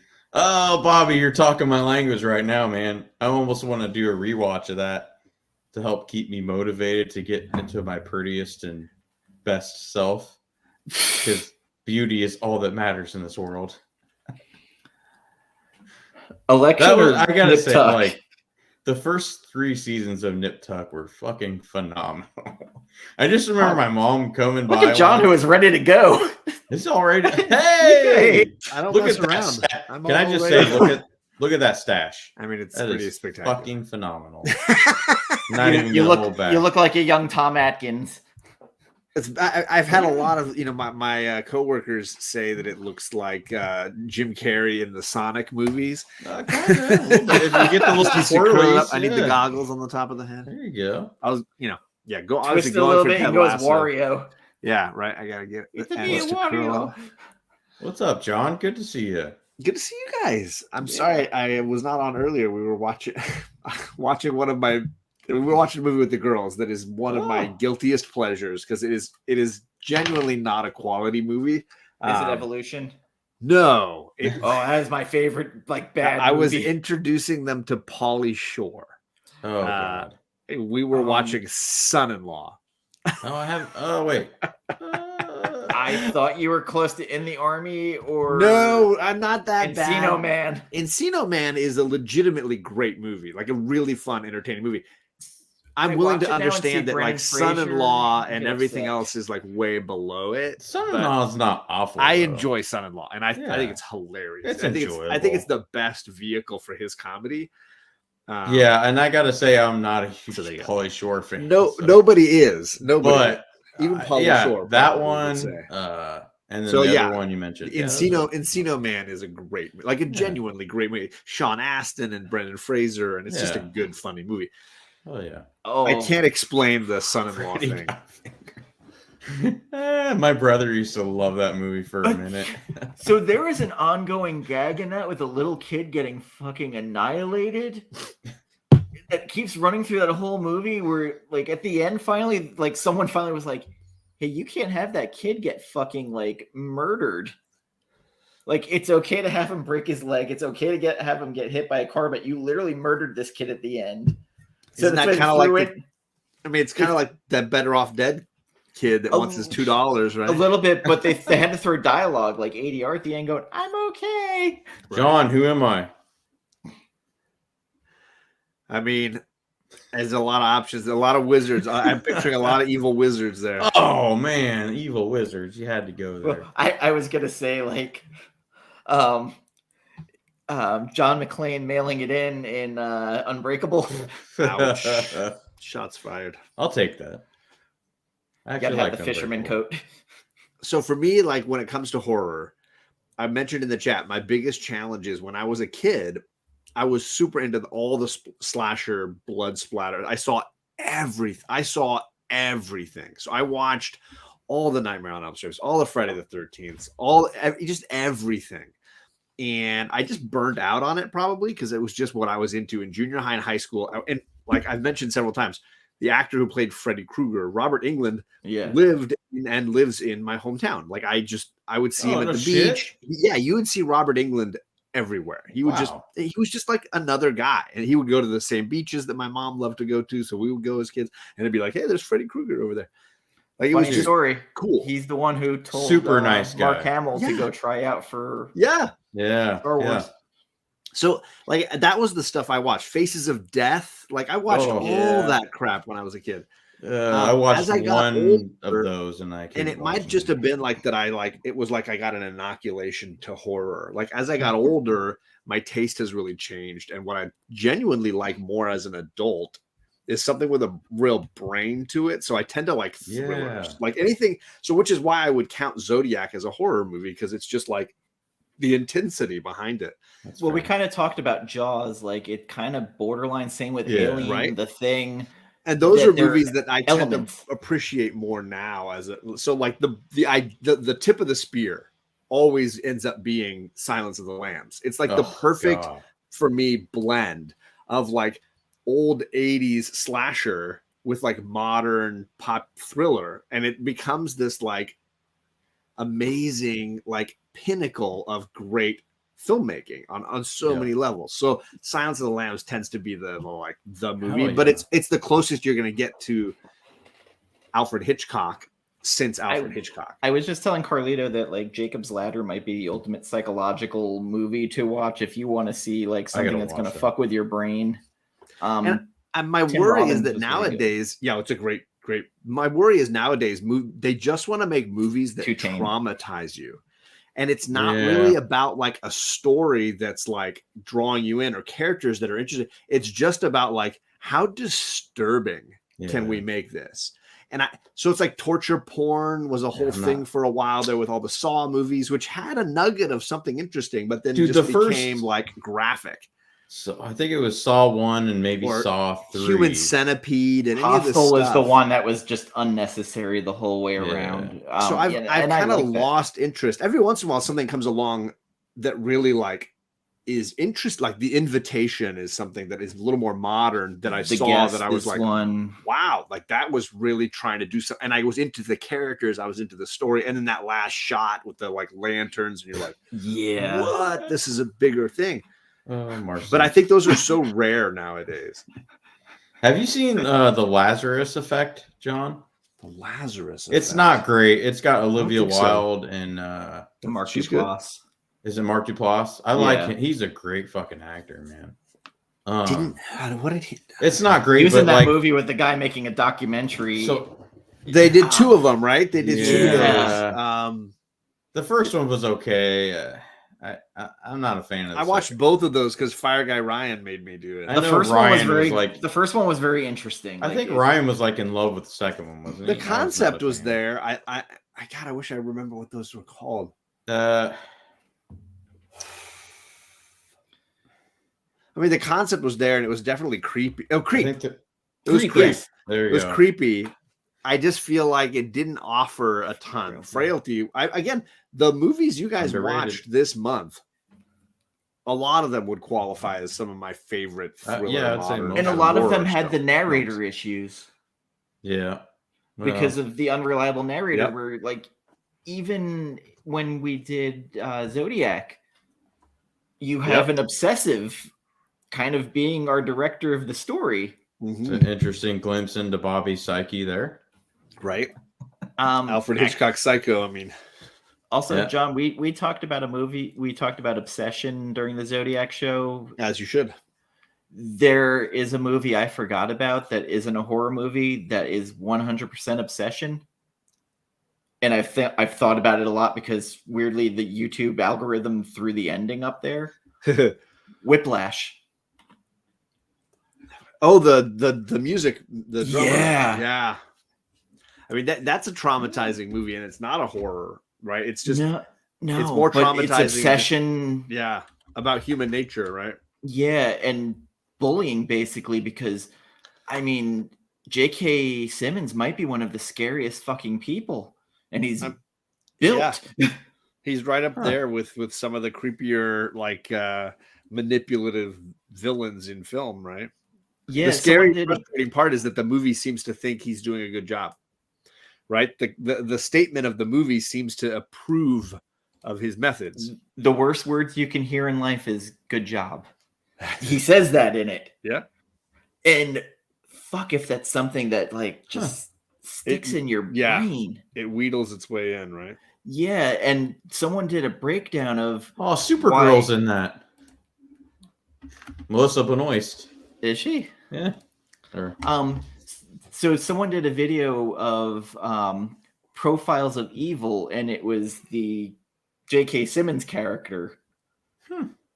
And I was like, man, like that's interesting because I never looked at it like that. I mean, he's clearly an antagonist, but how evil is up to us, how we want to view it. Because again, I feel like the reason I find that movie something I never want to watch again is because I get the feeling all the way through that as much as the filmmakers and writers and directors are saying this guy's bad news, he wins. They're also saying, but he gets good results, so we'll let him have it. Like that's a scary allowance for his behavior, and it's hard as a teacher to watch. Oh, The Platform, yes, that was a think I watched Netflix that. movie. I don't know that one. Hell yeah, you guys got to watch The Platform for sure.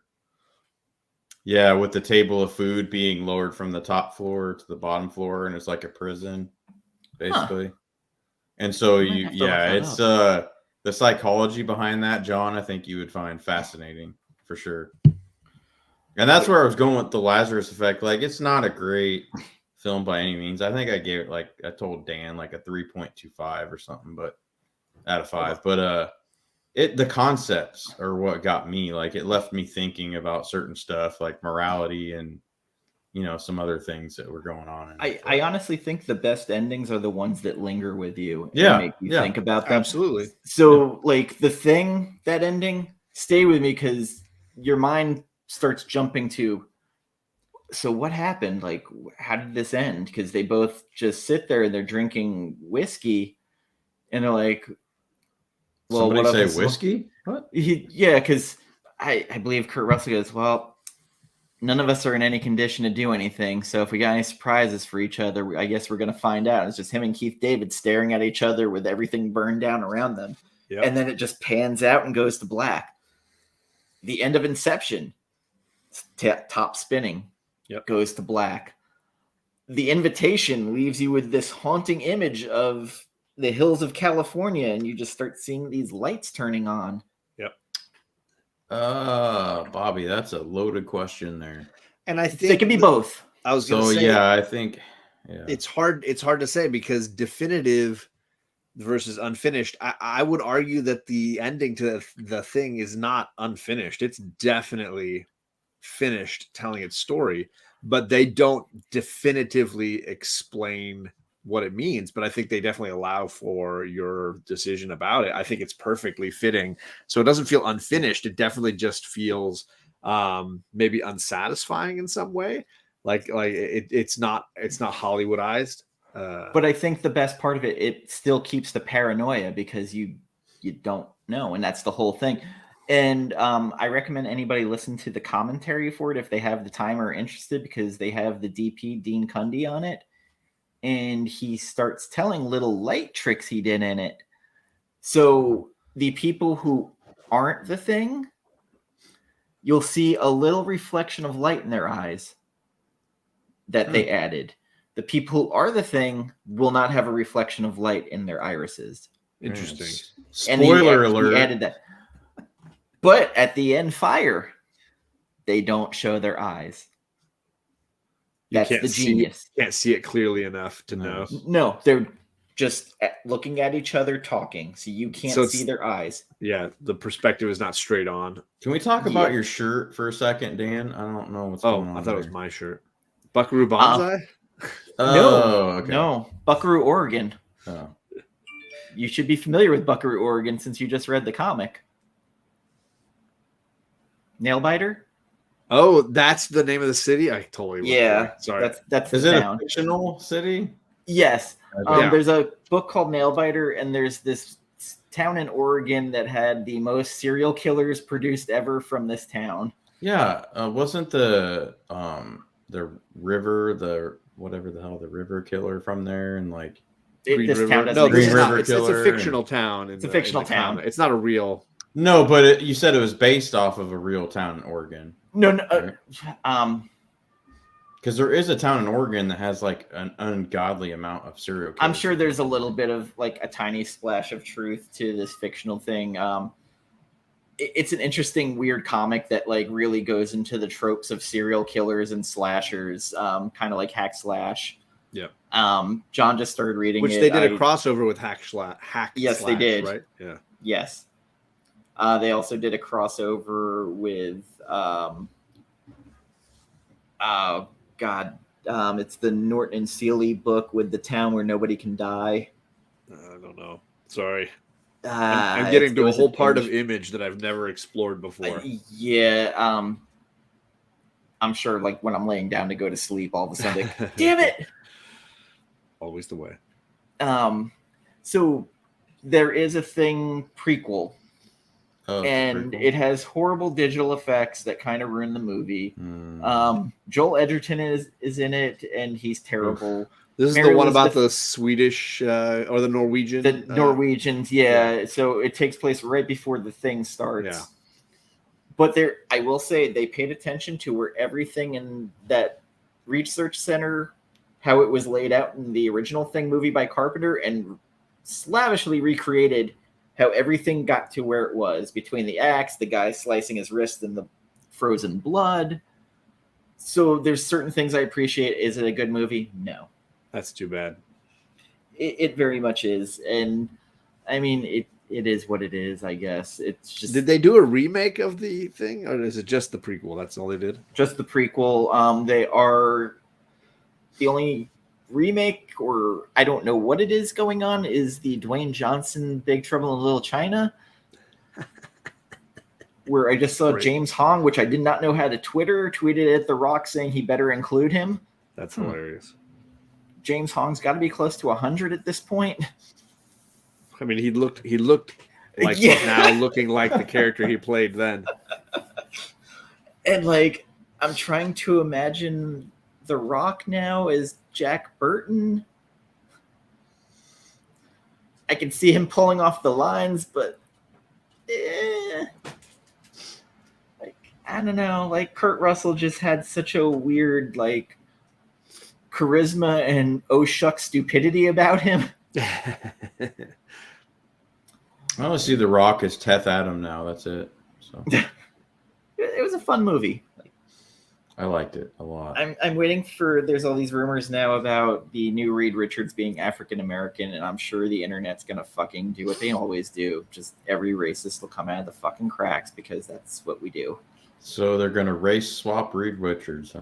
All right. I mean, it's a rumor at this point. Yeah, it's a rumor. Who knows? Like, I don't know. Like, I don't think I care about the FF enough at this point. Now, if they wanted to do like Marvel Zombies, I'm down for it. I just Rob Zombie remaking The Blob, like it's gonna be in like Alabama or bumfuck Kentucky. Like I don't. It's just always the way Rob Zombie. It's all white trash. I have no interest in another Rob Zombie remake. I'm sorry. No, like Texas So I mean, Chainsaw I Massacre- guess the expectations are low. So if yeah. I did just watch on HBO Max a movie that I thought the acting carried the movie more than I thought the movie. Barbarian. ooh, I want to see that. It's on HBO Max currently. Yeah, I don't It was have that. good, but like I felt like there was something missing to it. Like there was just, and it's weird with like there's a movie where the actors carry it. Attack the Block was one of those where like I thought the plot was a little thin, but the great actors. John Boyega was just great as his like first big role. Yeah, that was a good movie. But talking about the Blob, the Scream Factory, the Nice. 1986 version of it with Mark Hamill in it. Oh, that's a good question, Bobby. Ooh, twist movie. Oh, I mean, the all-time greatest hoodwink was probably Sixth Sense. I'm sure, at least for me. The first time you see it, it was very. I can't think of troped. anything else that like wasn't predictable or didn't have some hints or. I mean, obviously, the old boys twist was.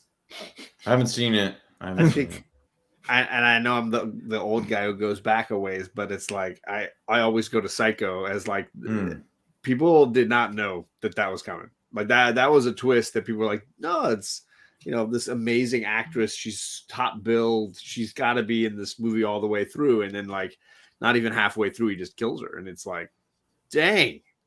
That was a bold, twisty move. And then, of course, the twist at the end of the movie as well. Yeah. It's like, no, it's not grandma doing this. He killed grandma. He dresses it, or not mom. He dresses as mom. That's a top 3, I think, Bobby. That's a good one, too. I like that when they did that. Especially since, what's his face that played the FBI agent, the fucking great actor, didn't see it coming. Like, he kind of took him by surprise and he pulled out his gun. God, what was it? Powers Booth. Powers Booth, yes. Yeah. R.I.P. Twist movie. So yeah, Frailty, Sixth Sense. I mean, honestly, I don't know. I'm not smart, but I can see the groundwork being laid for certain twists a lot of the time. So the others, I would say, is probably up there. That's a great twist. Top 5. Yeah. As far as horror, if you want to call it that, I know Ghost, that one thriller, stretches the term maybe a little bit. That one's more of a psychological kind of tease, but I loved it. I saw that movie. Yeah, I did too. Yeah. Oh, it was so awesome seeing that in theater because we were there with my theater manager, and also he used to be my roommate / best friend, and he hates horror movies. He hates anything scary. Like refused to go, but his girlfriend made him go. So it was just so great the whole time being there. So I remember as a kid watching Night of the Living Dead. Oh. And I remember not understanding the end. And I can't remember if it's the remake or the original. Probably the remake. The African-American hero of the movie is shot. Oh, it's Tony Todd in the remake, wasn't it? I couldn't remember if it was the original or the remake where it happened, but I don't think they shoot him, do they? I remember really having trouble understanding why they shot him and like having to be sat down by my sister and her discussing like, oh, why. So okay, yes, it was a 68 one. Yeah, because so Tony Todd in the remake does, but he's already a zombie, so yeah. Yeah, but yeah, and then I like confused. My sister basically giving me like basically like Spark Notes version of like racism and basically how this kind of George Romero was very much a social commentary person, but using horror movies, much like John Like a Carpenter was, metaphor. especially in They Live, Oh my about god, that movie's commercialism. fucking great. But I remember that ending just jarred me because I was like, well, I don't understand why they shot him. And then like having the weight of real life coming down into this, it fucked me up quite a bit because I was like, oh my god, like why he was the hero and having to have the secret window. Oof. I wasn't a huge fan of that one. Isn't that the one with Johnny Depp? Yeah. Yes. Yeah, I don't know. I mean, you guys mentioned Fallen. You guys talked about Fallen. Yes. That's a phenomenal twist ending. And I think the review I read for it even quoted the line, let me tell you about the time I almost died. And how well they utilize a hero actor like Denzel and make him this good guy, and you're like, oh great, he's gonna be okay. It makes you feel good. Denzel's gonna be fine. He's the $20 million guy. They're not gonna do anything bad to him. He even said it at the beginning. And they just absolutely screw you with it at the end. And it's like, oh, good point. That's not Denzel telling the story. That's somebody controlling Denzel. So you might have seen this, John. The Invasion of the Body Snatchers, the one with Leonard Nimoy and Donald Sutherland. I believe it was 1978. But there's that part right near the end where you think everything's okay. And the girl comes up to Donald Sutherland. And all of a sudden his jaw opens. He starts making this unearthly like screeching to signal all the other pod people that he found one. Yep. And that was a twist that hung with me. And then, of course, there's this movie, Martyrs. It's a French horror movie. Don't tell me the ending. I've watched it once. I'll never watch it again. I want to watch it. But it's a torture porn movie. I might not like it then. So there's a reason for it, though. It's not done willy-nilly. See, I don't like gratuitous torture porn horror movies. It's just that's why I said I've only watched it once, but the ending was so interesting that I was like, well, fuck, like I had to get all through this to get to this. Right. And part of it was they had to put this person through the torture to get them to have this moment where they're basically torturing people to get them to the point of death where God speaks to them. Wait, I think there's that's what the father did in Frailty. But like literally like skin this person alive. Thanks for that image. Yeah. Again, I watched it once. I can't watch it again. Like it's you watch it once, you're like, okay, like I got through it. I'm like that with Avatar. I watched it once. I don't need to watch it again. That was different analogy, but like it's the same. Like I watched it, I'm like, okay, I'm good. You watch it once and it's like, okay. Yeah. And I think there's a difference between like good endings and twist endings too. Like, I felt like there was a fun twist, but it was more of just a good ending to In the Mouth of Madness, where he's now sitting in the theater watching the story of his life that he's just lived and that we have just watched, the inception of that moment. I didn't see it coming, and it was a great, like, mind-blowing kind of moment. Memento was another one of those movies where you kind of had to, like, the ending, you're like, oh, okay, like, you're the bad guy. I was satisfied, but at the same time, I was kind of taken aback by it. But I mean, that was my first introduction to all of that, and I think that's where I started paying more attention during movies, where like, okay, there were all these fucking cues that I just kept missing. Right. Kind of like when we sat down and talked about The Prestige, where literally the storytelling is the trick that they just explained to us. Yeah. So like once we broke that down, I was like, this movie might be number one now for me because it's definitely his most underrated movie, I feel like, because it gets lost in the shuffle of so many quality movies. Plus the acting in it, like, fuck, like David Bowie, man. David Bowie is slays in that movie. He was amazing. Michael Caine is so good in everything. It depresses me that he quit, but like it's better to go out on top than.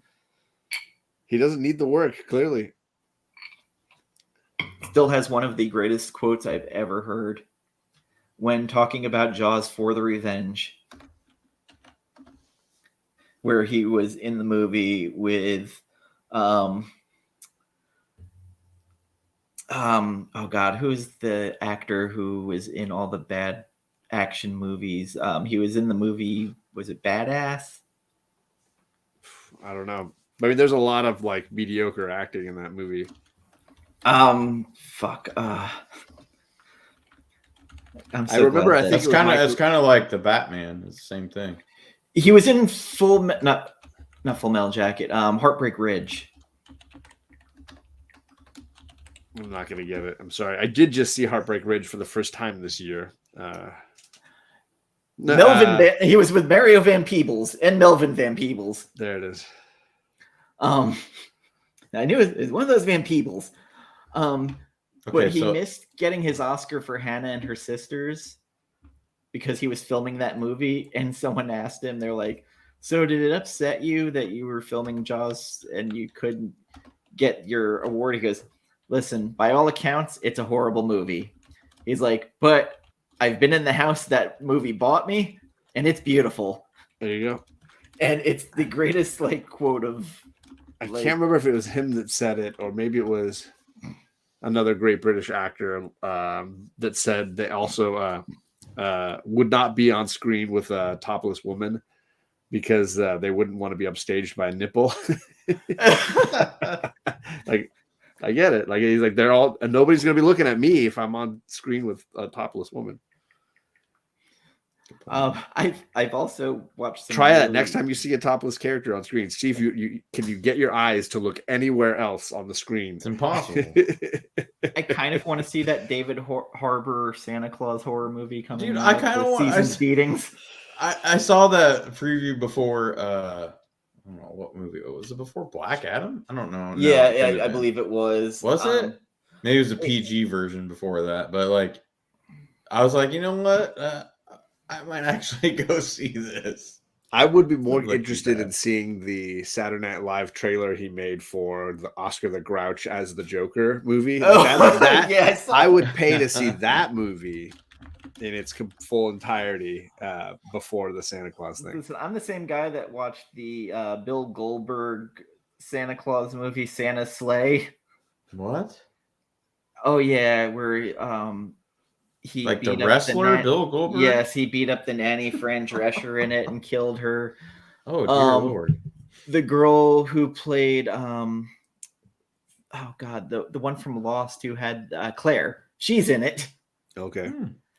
You know, I was thinking earlier. He has ornament grenades he throws. Like, damn it, Dan, you beat me to it. I was trying to figure out a way to bring Lost into this conversation. I mean, I'm wearing the Dharma Initiative T-shirt. It's going to come up at some point. Exactly. Love it. But I mean, all of those commercials and things only remind me more of the movie Scrooged, where he's got Lee Major, where there's a trailer for a movie where Lee Majors helps Santa defeat the evil like ninjas coming to take over Christmas. Like, it just seems like a shitty movie executive. He's like, let me just sell you this. Let me just sell you. I picture Bill Murray in a suit in some executive office saying, yeah, run the trailer for my movie. We had Jen and I, when we had our weekly show, had Varangian Vigilante on talking Reanimator with us. And he's like, you know what's missing from modern film today? Cocaine. He's like, the 80s were fueled by cocaine and bad decisions. Really, really were. And I was like, listen, without cocaine, though, I have no doubt that we would never gotten Sharknado, because like there was memes about it. Like, next time you have a bad idea, remember someone went into an office, coked out the sci-fi, was like, I've got an idea. Spring break, a tornado, and sharks. Yep. And someone bought it. Yes. Or Ian Tara Reid. Yeah. Another movie I really like that it's a fun time for me because it's kind of silly and they kind of didn't really tell you what it was about before it came out. Ready or Not.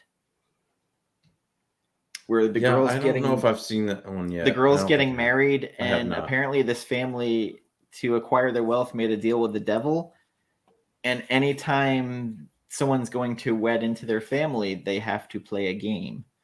And if the person manages to live, they get to be married and someone else dies.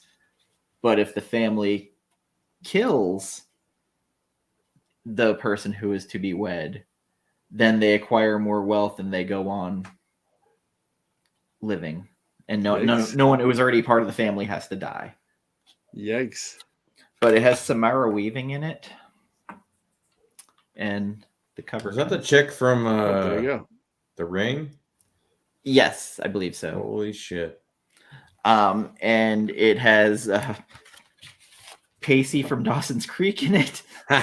Joshua something I Jackson. think Joshua Jackson's in it. Oh, God. from Fringe, man. Yeah. Why aren't you giving him credit for Fringe? That's the better love show. Fringe. Well, most The of first Fringe. 2 seasons of Fringe were really good. Dude, the first 2 were so good. I got to meet John Noble once and tell him how great that show was. Oh, John Noble you is a lucky boss. duck. Also, Yeah, he was great. He had as a short Brainiac film at a and- film festival, and Lord of the Rings, and Yeah. He seems like a good guy. he's just I got to have a beer with him, and then later in that same festival I had one with Billy Boyd. So I was like I was Lord of the Ringsing out. See, Dan, this is why I call John the King, because he's got all the celebrities. You know He what? goes to the worked- same I comic worked- shop so- as Marv Wolfman. I mean, I come worked at on. a film festival for about 5 years, and I got to handle the celebrities. So I was like the guy that would like That's all. speak to their publicists and then like introduce their movies and have them come down. And if they were early or late, I would take them to get a drink or whatever. So like I got to meet a few different cool people. That's awesome, man. My big brush with greatness was sitting at a bar at MegaCon in Orlando, at the hotel, and I start hearing this voice next to me that sounds super familiar, ordering drinks and getting kind of sloshed. Dr. Smith from Lost in Space. So I asked him if he'd signed something for me. He's like, "Dear boy, something I've learned. Never give it away for free." There you go. And that was I bet his big Dan. Oh, moment sorry. with me, and I just was like, cool, Dr. Smith just told me no. I'm just gonna go back over here. But he did the whole like the whole voice of like work the dear boy. When I got the drink with Ooh. the Hobbit, I have seen Petey. I figured. that's hilarious. I figured. We made it our Christmas card that year, my wife and I. Didn't have kids at the time, but it was us and Billy Boyd, and it was like "Merry Christmas from us and a Hobbit," and that was our. This we was just legitimately- John's comics. There's no kids. There were no kids. Yeah, it was no comics either. It was John and his What? wife in movies. Oh my god. No, wait, I had comics, but like I was I gonna wasn't. say. I wasn't as into them as I am now. That the Tombstone Superman one, is that from your childhood like mine is? Or no? The one you Which- posted, The Tombstone Superman, Death Oh. of Superman with the tombstone. I don't think I bought that off the rack because that would have been like Okay. '96. Okay. I wasn't really reading Superman in the '90s. After Well, neither the was death- I. Oh, no, but no, I no, bought- no. Everybody bought the Death of Superman. That's- Yeah, I did buy those. Oh, the Tombstone. I thought you meant the like No. Superman's wife. I posted No. another Superman one. Today. Oh no! No, the Death of Superman. that Yeah, was the Death of 93. Superman was definitely off the shelf. Yeah, For yeah, sure. yeah. 'Cause I That and remember I then had- the like follow up. Mine's a little beat up. and stuff. I was at school and I made my mom go on her lunchtime to the comic store to go pick up a copy for me, and she was super pissed off at me. Was she waiting in line? Did she have to wait in the line? Yeah, Of she course, was, but she had fairly a large chest, and the owner was Oh. kind of a weird dude and let her in. I was gonna say the owner probably is like, oh, yeah. Yeah, so my mom's like, yeah, he let me in. She's like, he's kind of a scumbag. I don't want you going there anymore. So I was like, all I right, was lucky you got it right. Was this in New York? No, this was here in Florida. I was lucky a small town Iowa where there were no lines here. So Favorite found footage But- movie, like I was trying to man. think. So one I saw in theater would be the Blair Witch. Blair Witch, and it was before all the hype and before Yeah. everybody saw it and blah blah. Like, But I would say, Cloverfield is kind of. ooh, It is that definitely found footage. Oh, the first one? Yeah, the first movie? Definitely. Oh man, that might be my brother, his wife, my sister-in-law. So the first time I ever went and saw a movie with her and him was Cloverfield, and she gets like motion sickness from Yeah, the happened to a lot cam of people in the thing, so that theater. kind of bothered her. But I think those Paranormal Activity movies aren't half bad. The first two were Yeah, fairly decent. Definitely. Oh, definitely. I would say streaming wise, VHS probably for me. Yep, that's a solid. That's pretty good. Solid pick. So I will say, as a genre, I think that genre is boring. Yeah. Fuck. Yeah. I think I it's, agree. it's right up there with torture porn for me, as far as like those are they're just such vapid movies that just don't last. Like Big League chewing gum. What's Like, wrong with Big League Chew? Because that stuff is like It lasts like 5 seconds. You get 5 seconds of it greatness. yeah, those first 5 seconds are like explosive it's like, sensation overload, and then there's nothing. Let's after indoctrinate that. There's kids nothing to doing chewing tobacco. Then So I'm also- chewing paper for the next like hour. Because when I played little league baseball and shit, we get those at the Of course. concession stand. Yeah. And so you put like a little bit in. Let's It's like, work so our way good. up to chewing tobacco. But then like 5 Next thing you know, we're seconds Lenny go by. Dykstra. It's all the flavors gone. It's like, Yep. like cardboard. And so then you just take the whole bag, Yep. shove it in your mouth, and then you get like 10 seconds of And flavor. then it's even worse, yeah, because then you got nothing left at that point. And then you just spit it out like chewing tobacco, Whew. That's all right. I moved on to sunflower seeds, so That's a lot way better. better decision. Oh yeah. I mean, one of my favorite found footage horror movies had Busta Rhymes in it. It was called Halloween Resurrection, and Busta Rhymes was a kung fu Oh, my enthusiast. God. Really? Why'd you have to bring that up again? Nobody needed Because movie. that was in the bad, like, man, these Paranormal Activity movies are doing great. You know what the kids want? first Paranormal Activity was all right. Once, But they got no, to, this like, is 12, what they were I mean, trying to do. They're like, They're oh, trying to man, like, emulate it, yeah. yeah, Because but with again, Michael once Myers. once something becomes popular, we're gonna churn out 100 Yeah. of them. But then someone's like, you know what people want? Busta Rhymes. Black people love Halloween movies. Let's get Busta Rhymes in here. I know Busta what Rhymes, people like. Halloween, and found footage. Let's just cram it all in. I don't think And you know what anybody was else- asking for. you know what else Busta everybody Rhymes. likes? Those DMX movies with Jet Li. So we're gonna have Busta Rhymes do kung fu. I'm not gonna the lie. one- Romeo Must Die. DMX. Oh, no, I'm not saying they were bad Not movies. bad. I'm just saying like that was a I trope. mean, it's a Didn't he- crap movie, but it's Didn't he not do one bad with for Steven enjoyment. Seagal? Didn't he do that Exit Wounds movie with Steven Oh, Seagal? Yeah. oh yeah. Yeah. Yeah. So I challenge anybody to watch that Steven Seagal reality show where he's a member of the police. No I'm way. not going to do You that. can't do I'm it. not going to do that. Oh no, because every time the perp runs, he goes, "I'm gonna stay in the car. You go get him."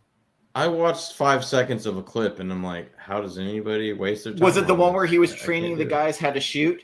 Where he's like, "No, you gotta focus your chi Uh, into the barrel of the gun, and now focus." no, I think it was the one where he's like, I'm just gonna chill out here and you. Oh, go chase after he's me." going. Now, when you're pulling the trigger, feel like you're pulling back the Oh, string of a bow and God. arrow, and use your Zen chi. Has anyone you'll seen hit- some of the crap movies he's made lately? Holy There's mean- guys on YouTube that roast his new. I'm gonna be harder on you movies. than that. I So- feel like Steven Seagal maybe only has 3 good movies. Period. He did one on clean energy Hard to that came out a Kill. couple years back. I don't Under know. Siege. Mark for Death. Under Siege is number 1. And I mean, I'll give you Executive Decision if only because they killed his ass right at the beginning, and then they made it a Kurt Russell movie, which was like way better decision making across all the boards. I mean, Mark that's for not Death. really a Steven Seagal movie, though. I'm happily not counting it. Yeah. That's a Kurt Russell movie. It is. That's the best. Again, it's the best decision those filmmakers made. Was they're like They "Hey, we made got an Steven executive Seagal. decision right there. Yeah, we got Steven Seagal. Let's kill him and turn this into a Kurt Russell movie instead. Wasn't it in like the first 2 minutes or Oh, something? it was like so early, and It was people so were early. stunned. They were like, "What? Steven Seagal is like on the cover of the poster and everything, and you killed Oh his ass." god, I loved it. that movie. Talk the about chef. subverting expectations. I'm the chef. Didn't- what are So, you guys doing on here? so maybe I'm remembering this wrong, but didn't all the trailers and like the media campaign play it up that like Steven Seagal and Kurt Yeah. Russell? Nobody let And- it slide at all Jesus. that he died in that beginning of that movie. It was such a I'm the smooth chef. move. Yikes. So there's these guys on YouTube. I highly recommend them. They roast this dude. I guess in one of these like war movies where he's in Afghanistan or something, he's literally sitting in a chair and like firing a gun at people. Like he doesn't even get up out of a chair anymore. He's gone full Brando at this point. Whew, he is without any of the acting talent. That is the perfect description right there. So is he full going to be the Brando next, minus the Brando? Is he going to be the next Dr. Moreau? I mean, he know. basically is already. Yeah. Anyway. Guys, I gotta go move on to the next part of my day here, which is the sleep part. And I know I just wanted to jump on for a second. Yeah, no, it's almost 2 hours, so like we're gonna end this since we did a 3-hour episode last week. I mean, you know. Yeah, because I told the guests, I was like, "Oh yeah, 2 hours. We're shooting for 2 hours." And then I know better. I know what I'm getting into when I join your shows. At least like Tessa like rolled with it, and then she was like, I had her watch the new Scream, which she didn't comment on. She didn't say anything about it. She just thanked me for letting her watch all my. I have not seen that one yet. I actually liked it for a prequel or a requel. That's actually not a bad like.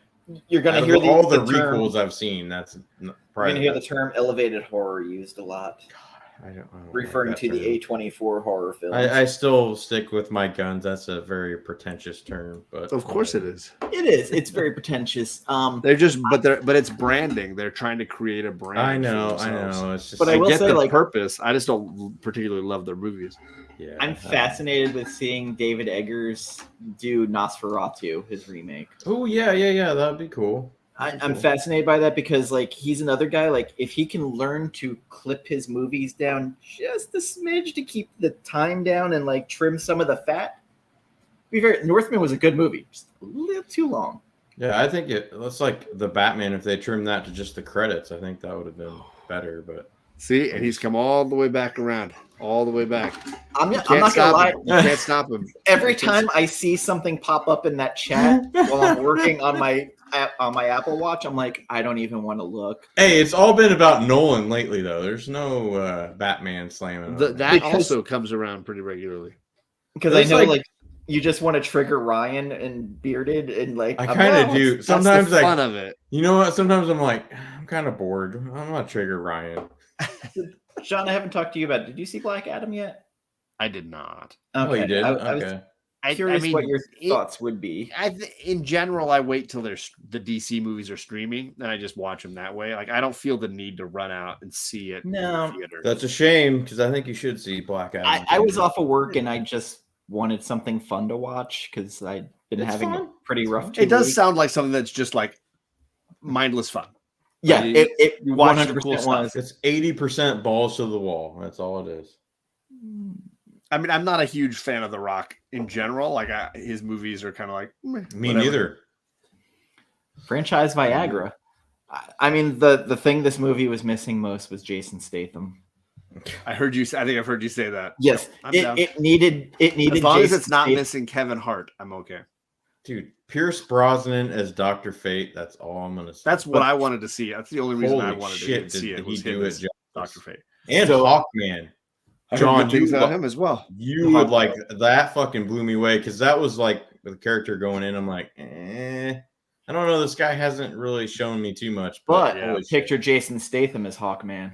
No, because he'll always be the fucking stupid big shark thing. You and I are gonna have a talk in a minute. Believe that.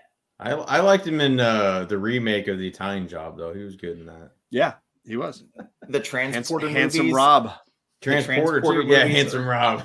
Are so dumb, and of course, I'm really leaving now. I'm really leaving. Thank you, John, for coming on. Thanks, John, for coming on. Bye, guys. Bye. Super Pets. I've heard Super Pets was pretty decent. I bet John probably liked that. I'm sure he's watched it. He probably has with the kids. Yeah, it's 5 minutes to midnight for me, so I think this is a good time to wrap up. I suppose. Any recommendations for Halloween there, Dan? Like something that maybe some people haven't seen? For people who haven't watched the Evil Dead remake, go ahead and check it out. I haven't seen any Evil Deads. I know you hate me because of that, but I'm a little concerned. It'll happen. It will happen. Don't worry. I mean, there are like a bunch of staple movies. Honestly, if you haven't watched The Descent, go look for it. Go watch it. Is it a Halloween film? No, but No. boy, if you want to feel just claustrophobic, just sitting in your living room, it's a great movie to watch. It like it transports you. Like, I don't know how to describe it. That's probably the best way, but I like movies that do that, where you don't know what to expect, and you sit down, and then all of a sudden you're just like, boom, like you're in it, And for the people with Amazon Prime, go give the Suspiria remake a check. Although Amazon Prime went after me for my review I did on it. Really? True story. Yep. On the new Suspiria? Oh yeah. Did you use clips? Yeah. Oh.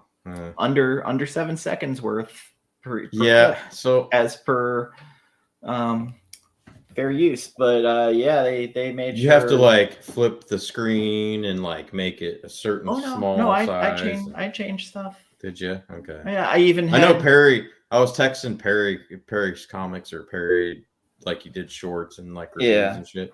He said it was getting harder and harder to do that.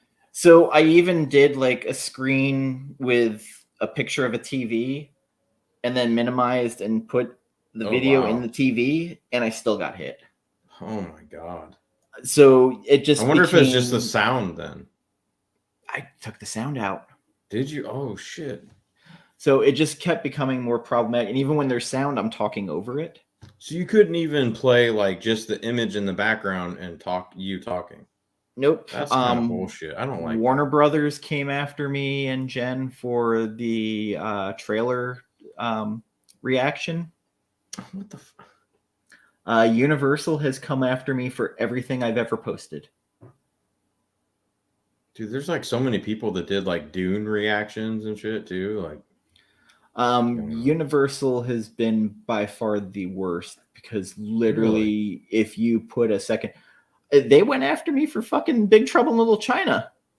I remember you saying that. Yeah. For using a little bit of the music in the opening, for doing the Jack Burton talking, even though there was no video, it was just audio.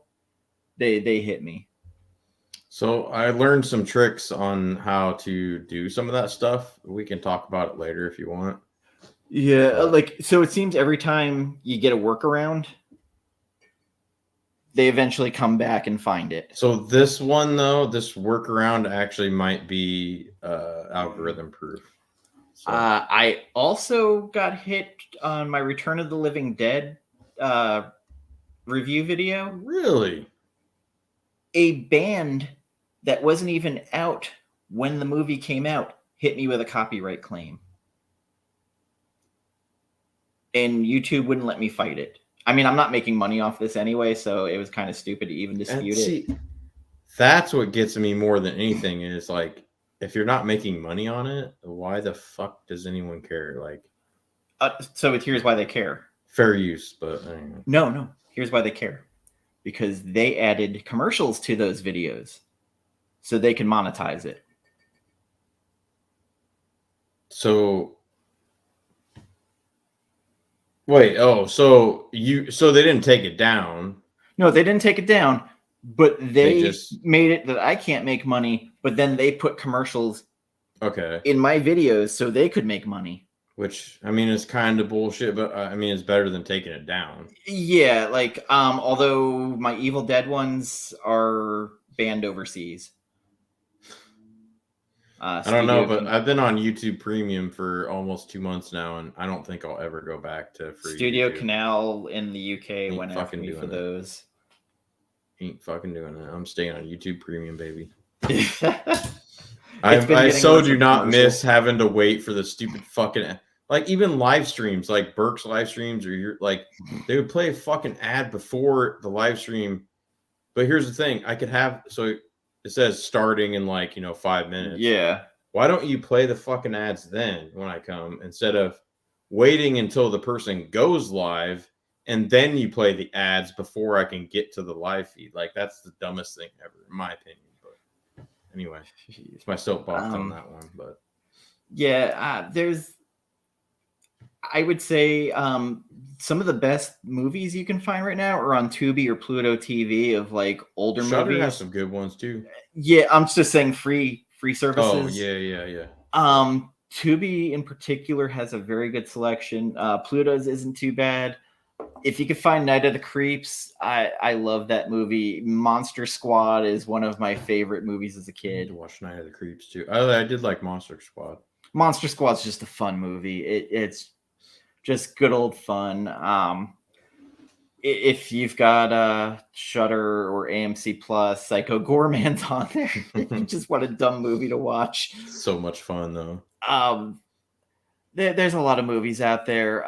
You just got to find your flavor. But Dog Soldiers is another one. If you can find it out there, it's great. How about you? I was just gonna say my one that nobody's ever heard of and probably would be like, why does he like this? Sleep Tight. I recommend it. I'm pretty sure that was either a Perry or a John Schnepp recommendation. I can't remember. And if you're a documentary type, Crystal Lake Memories, which is the entire Friday the 13th making of for all, it's 6 hours long. And the Nightmare on Elm Street one made by the same creators called Never Sleep Again. I've seen that one for sure. Yeah. If you look close enough on YouTube, someone has uploaded them in their entirety. So, just in case. I think they had it on Prime for a while. I don't know. They did. Okay. I have no idea what we're doing next month. That announcement will come at some point. And then, of course, we'll have Christmas month. We did Die Hard last year. So we'll Best find Christmas movie ever. We'll find something Christmassy. I doubt it'll be Home Alone, though. I'm just saying. Yeah. Overdone. People have done that. Yeah. Not saying it's not good. Just although Gremlins, low-key a Christmas movie. I need to get Gremlins or Gremlins 2 on Blu-ray. I think it's on sale on Amazon. Yeah, I think there was a two-piece 2-pack Blu-ray, yeah, with both in the one pack. One disc, two-sided. 2 discs. Oh, 2 discs? Yeah. Remember they used to do the double-sided? Fuck that shit. I hate that. I hated that shit. It was cheaper, though. It was, but it's just more annoying. Yeah. I'd rather just change the disc because my DVD of the original It TV series, I have to flip the disc, and I'm just like, God. I don't like this. I gotta say, while you're talking about that, I do like the TV series better than the movies. But the first It movie, in theaters, the remake was good. The second one was way too fucking long. It was longer than the TV series. That's what I heard. Yeah, I didn't actually. To be fair, I never saw the second one, but I wasn't a huge fan of the first one anyway. So it was good. I liked what they tried. I liked what they did. I just didn't like the CGI Pennywise. But anyway, that's more of my kind of. The Pennywise dance was a good meme for a while, though. Yeah. So with that, happy Halloween, everybody. Thank you for joining us, and we will see you next month. Bye.